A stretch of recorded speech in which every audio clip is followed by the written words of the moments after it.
even though the unit is generic. The cell, the controller is generic. The plumbing and the way it's going to be interfaced into the ECU to try to overcome any ill effects from the boosting by the ECU, that's going to have to be vehicle specific. I mean, there's no way around that.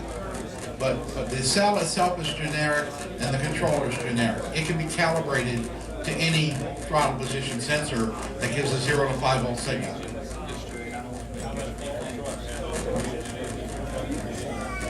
Yes. Yes. Well, the only diesel trucks that this has been tested on is the big rigs. We're talking about over-the-road rigs. I can't say. I'm not allowed to. I'm not allowed to disclose it. Yeah, it's a very significant amount. It's, well, I'll just say it's nearly double the fuel economy on a big rig. But I can't give you any exact figures. I'm not allowed to. Yet.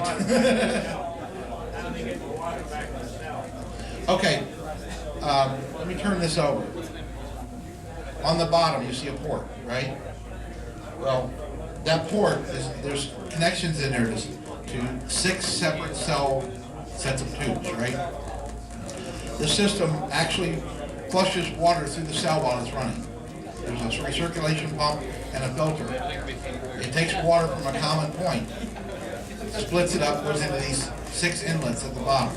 The water is constantly being replaced in the cell. What comes out the top of the cell is a combination of water and gas, obviously, bubbles, and the bubbles actually provide insulation on the output.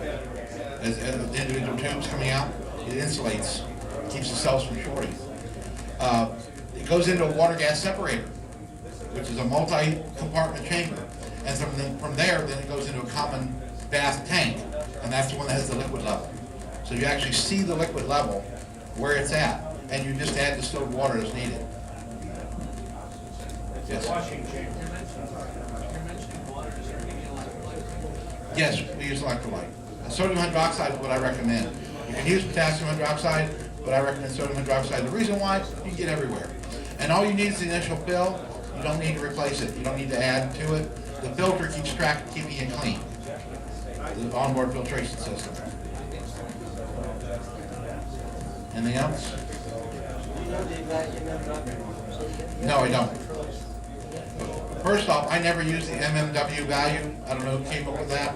I always use Faraday, 2.34 watt hours per liter hour at 78 degrees Fahrenheit, or 2.36 watt hours per liter hour at 72 degrees Fahrenheit.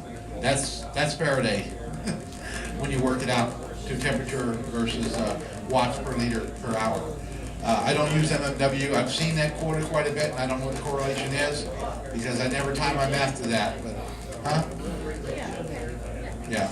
It's abbreviation for the same thing? Okay. Well, what would 100% Faraday efficiency or power efficiency appear to be? 7? Okay. Well, I always correlate it out to percentages with Faraday at 100% efficiency as the standard, and then we go above that. And most of these systems run at least 150% Faraday efficient, power efficient Faraday. Some of them go above 200%. It depends because they're not all the same. This cell has 2 modes of operation, and that's a parallel cell at 12 volts or a series cell at 24 volts. And as many people know, you get a little more efficiency out of the series cell operation because of the opposing magnetics. Now this cell's been corrected for that, but that's another story. I can't really get into that. That's the part that I have to keep proprietary yet.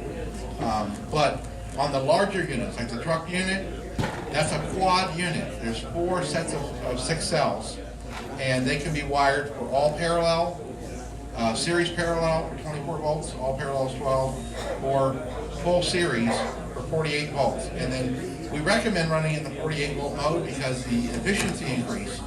If we run in parallel mode, we get 14 liters a minute out of it at the rated maximum. If we run the same cell with the exact same power in watts, we get 21 liters a minute out of it using the exact same wattage input. Is there a delay between Ramp up and ramp down? Yes, there is. Yeah, it's very slight though. It's not enough to bother anything. You don't notice it when you're stepping on the gas? No.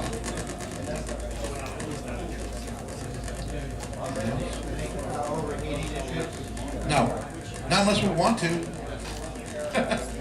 You know, we tested these units to above boiling intentionally just to see if there was any damage to the cell construction, and you know, took it right out, washed it out, took it over to the van, cut it in half, and there's no damage.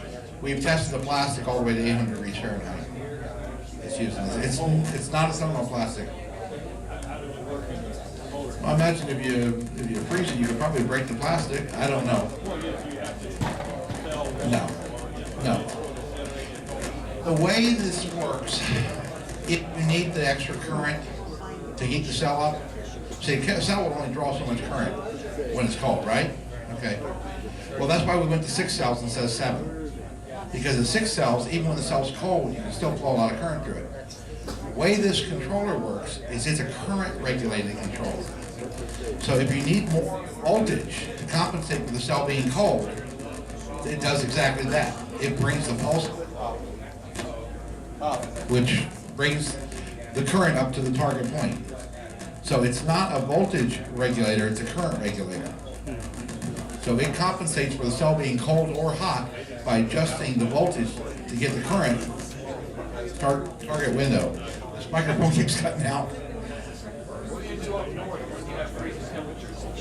Well, is your temperature going to get down to minus 60 below zero? We run this at full concentration electrolyte, which is 20% sodium hydroxide in water. You got to get down to minus 60 to freeze that. And that's in the whole system, the refill tank, everything. The whole thing has all got this fluid in it. So it's not going to freeze. 28%, this is for potassium hydroxide. Okay. Can't that be used at the North Pole, right? And no, I think you get down below, or colder than that, yeah, at the North Pole. But I think you're pretty well safe in North America. Yes, you can. The cell construction is rugged enough to withstand the shock. Also, accident. Nobody's asked about that yet. Accident damage. These cells obviously are located in front of the vehicle. These were tested to see what it would take to actually crush it enough to crack the case. It took 28,000 pounds to crack the case. 14 tons. So I don't think I have a problem with metal will wrap around it rather than break the cell. They had to do this obviously for safety because this is going to be going in consumer vehicles.